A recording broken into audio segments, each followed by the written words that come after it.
Hi, welcome back. I'm John with Vista Ascent Solutions. I'll be talking to you today about creating your first gateway endpoint. So you can see already, I've got the API Gateway Policy Manager up and running. It's connected to my gateway, and sometimes, especially when you're starting control over a gateway resource, or maybe you're starting up for the first time and this entire gateway is a blank slate for you to paint on, you have to create some sort of endpoint. So that endpoint is essentially going to be a bit of the API gateway that when a user routes to that specific page, they will get some sort of response. So again, gateway always is a REST-based system, and so we have REST-based controls, request and response. As with anything in the gateway, there are always three ways to do things. The easiest way is to bring up the home menu, and you'll see this either when you first log into the gateway or by clicking the home button here.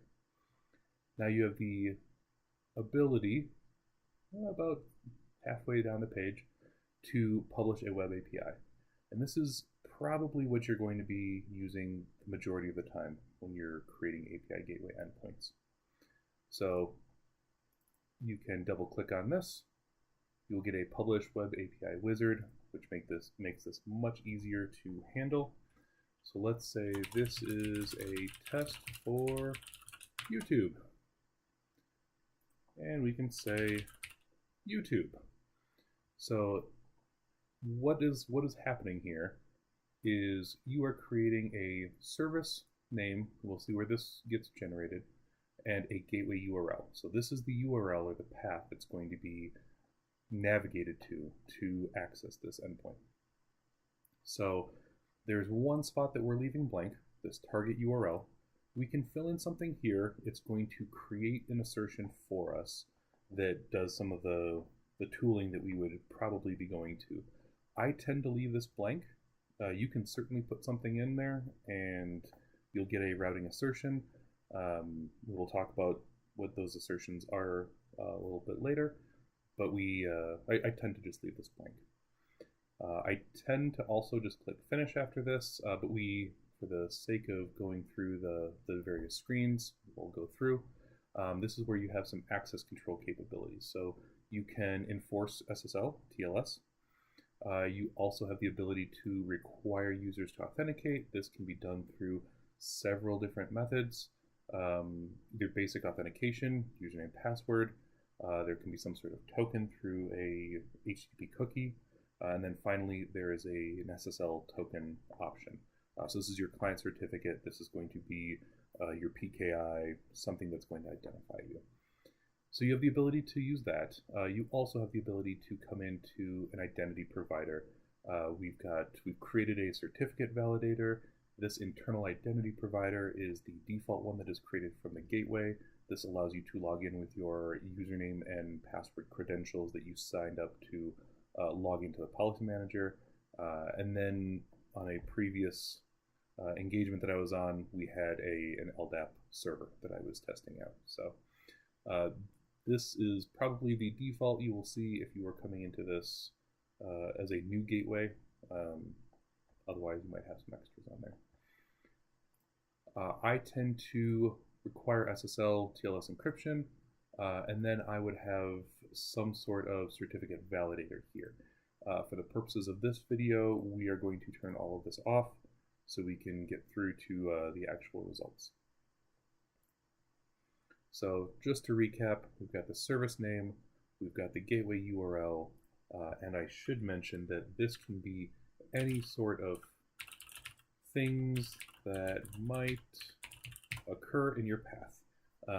Behind the scenes, what the gateway is doing is a regular expression search, so it will find the closest match. If it cannot find a close match on occur might that things ASDF YouTube, it will go to a 404 error. This behaves a little bit differently on the gateway, and so we'll show you how to make that a little bit easier for your users to see. Also, Gateway does accept wildcards. I will say they really only like wildcards at the end of URLs. And so if you were to come in and say this was occur, if someone was coming through a web browser and say, I'm going to this URL /YouTube /ASDF /things /that /might /occur, this would match that. This would also match if a user came in with a occur slash or occurrences or occur anything. So if you foresee potentially having additional things on here, additional paths, I would recommend utilizing wildcards. Again, the gateway will adopt a regular expression system and it will go to the best match, but wildcards in this case can be beneficial, especially when there are differences in adoption between ending a URL without a slash and ending it with a slash. So sometimes it's nice to just save yourself a little bit. But for right now, we'll just do YouTube. So we hit finish. So you can see where our service name came in. This is the test for YouTube. Just a little description about what it is. And now you've got this /YouTube at the end. So this is your path.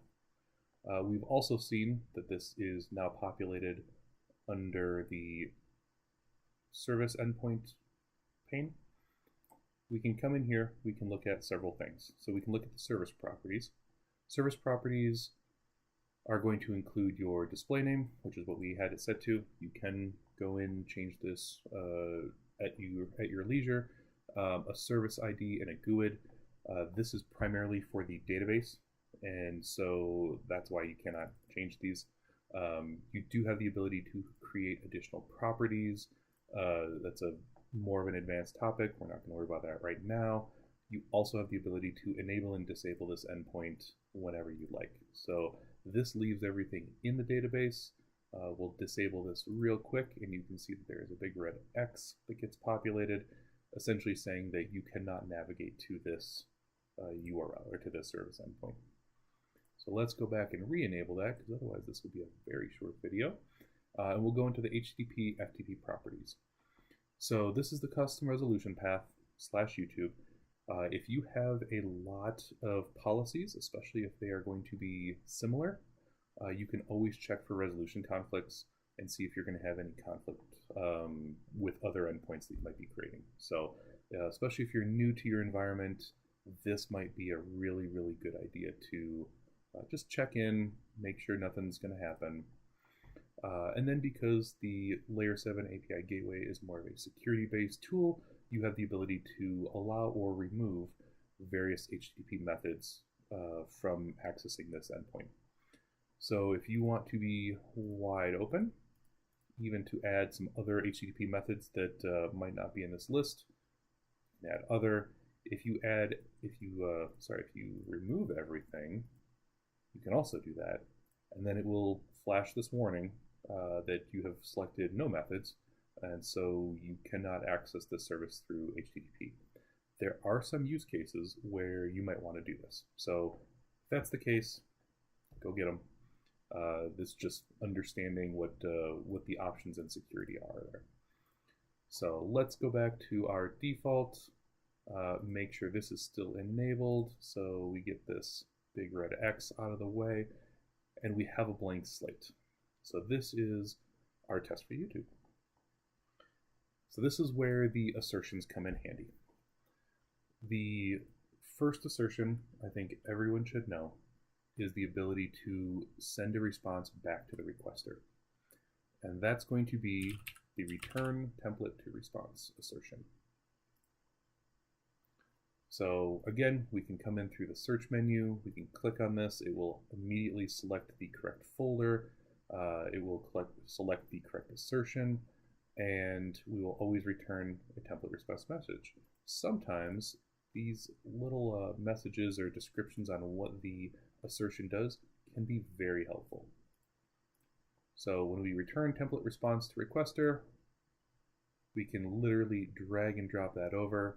We get another little wizard. You'll find a lot of wizards in the Layer7 API Gateway. Makes this a little bit easier. remove some of the learning curve. And you can set an HTTP response status code. So if you're not familiar with the response status codes, I will throw something in the description or in the video itself to help guide you through that. Essentially, you're looking for a 200. 200s are good, 300s are redirects, 400s are some sort of routing issue. Think about a 404, the server doesn't know how to route your request, and then 500s are server issues themselves. So we're going to go for a 200, the response content type. The Broadcom gateway will always go into an XML by default. So let's select plain if we're not going to be writing out XML documents.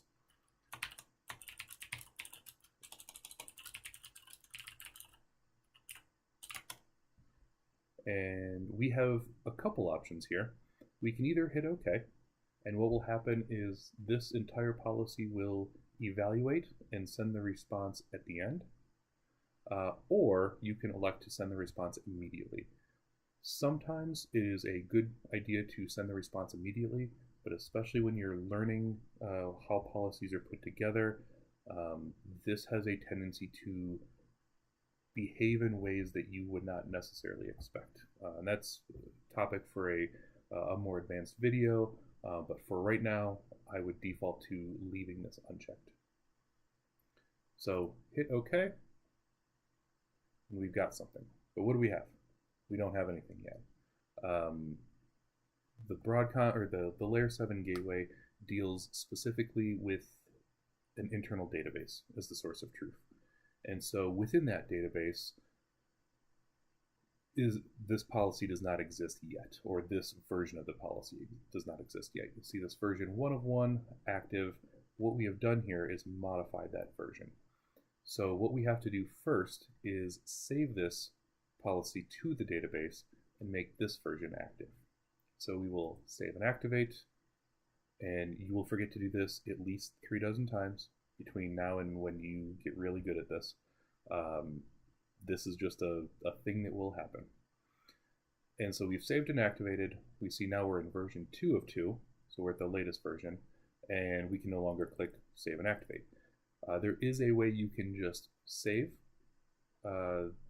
without activating, and sometimes that works really well if you are just trying to do other things, or if you're going to take a break from this policy, but you don't want to set it up to the database quite yet. Make it active across your entire cluster.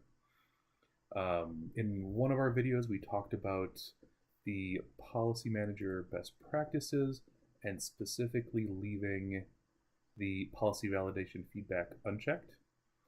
The reason why is there's a validate button right here. So I can validate this, and what ends up happening is a pane that I have disabled would normally come up and say what's going on. So I'm going to remove that, and we'll just cut this bit out. So okay, so you can click on this validate button. If you have there's another panel that will pop up that will mention if you have any validation feedback issues, or it will say this policy validated correctly. So there's not a lot of differences there, but you do have some capabilities here. So what does this all look like? So we can bring up a tab, and I've got one already loaded, ready to go. And I want to make sure that everyone understands what the URL is that we're putting in here. So currently, we set this up to work on port 8443. This is where the gateway tends to default most of its communication. It can also run on 8080. When we looked at ports, the port mapping features on the video about Policy Manager walkthrough, this is where we would define this. And then /YouTube, because we created this. We come through. This is the first response. Fantastic, we got there. So we're going to make this a little smaller, and we're going to play around with this now. We can disable this assertion. and we should just get blank screen. Not very exciting. We can disable this service, and we get our catch-all. So this is what I wanted to talk about. This is the if there is not a policy or endpoint that can be resolved on here, we are going to go to either a 404 or what we call our catch-all. So our catch-all is essentially a policy that just returns this message. You'll notice it returns it as HTML, it's a 200 status, but instead of a 404, we send this. If we were to disable this policy as well, you'll get this lovely error. And I'll make this a little bit bigger. And so what this SOAP message essentially says is the service was not found. So the gateway tried resolving this URL that was given. It could not find a suitable replacement or suitable policy for it to load up instead. And because there's no wildcard here or catch-all, it fails. So I always recommend having some sort of catch-all, and actually let's look at that. Resolution path is just an asterisk, just a wildcard. And I allow pretty much anything under the sun to be able to request this. So we do this to make the error responses a little bit easier. We can do this to insert a landing page where if users are trying to access your gateway but don't have a resolution, they can still see something. We do this for network connectivity a lot, and it's just easier to read than a SOAP fault. So bringing everything back in, enabling this assertion, saving and activating, you've got an endpoint. So from here, you have a ton of options. We will cover some of the assertions, some of their capabilities, some of their options, and more of the logic structures in a future video. So I want to thank you all for spending time with me today. Have a good day.